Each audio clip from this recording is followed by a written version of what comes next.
There are many things in this world that we don't understand or can't see, but it doesn't mean that they don't exist. I don't know who said it first, but this saying definitely describes what's happening around us perfectly well. Hello friends, today I'm going to tell you a truly incredible story. It was covered by all of the English language media in the late 50s, and in the early 60s, it was already the entire world that was discussing this story. To this day, there are still many skeptics who don't believe that it could have actually happened, but they also can't refute the facts. This story began in the early 40s in the quiet town of Hexham in the north of England, when a man named John Pollock and a woman named Florence met. He was a deeply religious Catholic and she was a Protestant, but it didn't stop them from falling in love with each other. A few years later, they got married.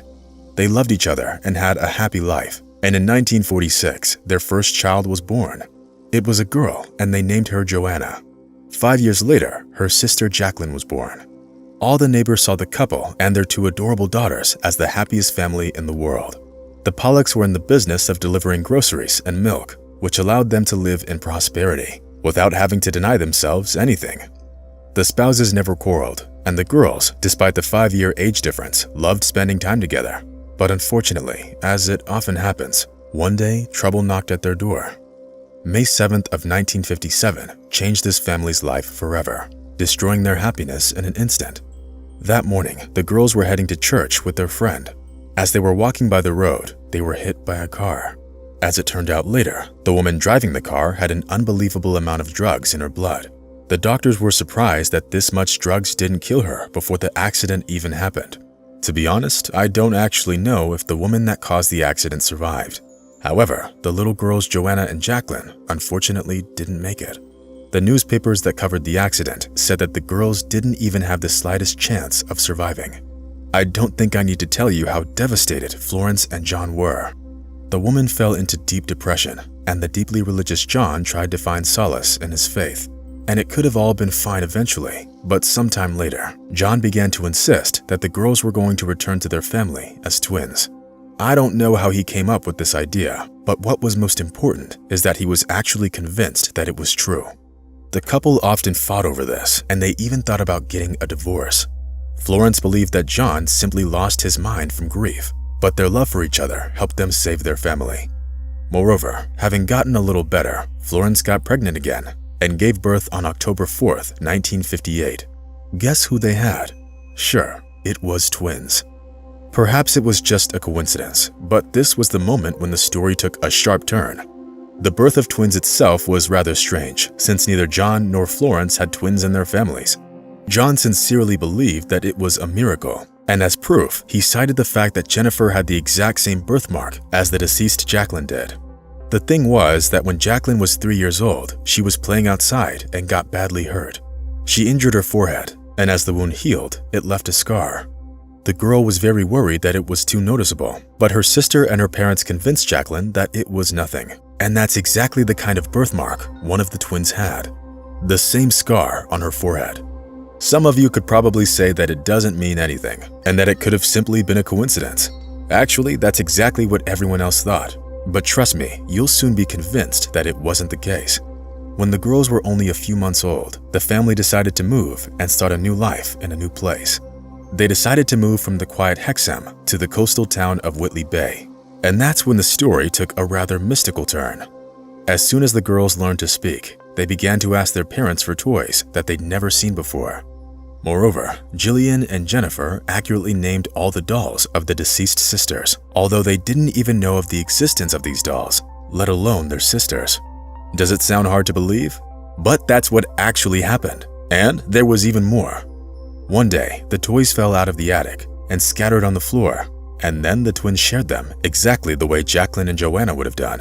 And the girls also had the same games and even manners and habits as the deceased sisters did. For example, 6-year-old Jacqueline had a hard time learning to write because she refused to hold her pencil correctly. Instead, she stubbornly held it upright. Jennifer had the exact same problem. But friends, that still isn't all of it. During the next several years, the twins' strange traits didn't disappear, but there were even more and more of them each day. The girls told things that only Florence and John could know, and of course, Joanna and Jacqueline, and both girls were terrified of passing cars, and it always took the parents several minutes to convince the girls to cross the road. And when the family returned to Hexham, Gillian and Jennifer seemed to have known the city all their lives, though they left it as babies. The parents couldn't understand how it was even possible. Eventually, there were so many of these strange things that the parents could no longer keep this secret and decided to turn to specialists for help. Actually, it was then that the psychologist Ian Stevenson, as well as the local journalists, became interested in the Pollock family. An experienced doctor questioned the parents and the girls carefully, trying to find out if they were really an example of reincarnation or if it was just wishful thinking of the distraught parents. And although Ian initially didn't exactly believe the family, after working with them for several months, his opinion changed. Moreover, Stevenson not only believed in reincarnation, but in 1987, he published an entire book, Children Who Remember Their Past Lives, where he described 14 examples of reincarnation, including the Pollock sisters. Ian Stevenson has studied the girls for 40 years and has collected a lot of interesting material. He was convinced that the process of transmigration of souls could help the development of medicine, so he studied the girls and their parents for a long time. One day, in 1981, Gillian fell into a state of trance and saw herself playing in the sandbox, being in a foreign body. She described the garden she saw in great detail, and everything in her story coincided with the place where the Pollock family lived with their deceased sisters, although the girl herself has never been there and has not seen a single photograph. However, the older the sisters got, the less they remembered about their past lives, and the more they concentrated on living their own lives in the present. The twins grew up and became independent individuals, and each of them had their own happy life. Moreover, when Ian Stevenson met with the adult Pollock sisters, each time they assured him that, unfortunately, they couldn't remember anything else. At some point, they even began to doubt if it really was reincarnation at all. Ian devoted his whole life to studying the twins until the very moment when Florence passed away, closely followed by John. But be that as it may, he couldn't get an unambiguous answer to his question. He tried to unravel this mystery until the end of his days. Shortly before his death, he said that everything that the Pollock sisters described could be explained either by genetics or reincarnation. But unfortunately, people are still incapable of understanding this phenomena. And even though many years have passed since then, and none of the people from this story are still alive, it still remains a topic for discussion and controversy among scientists. Only one thing is known for sure.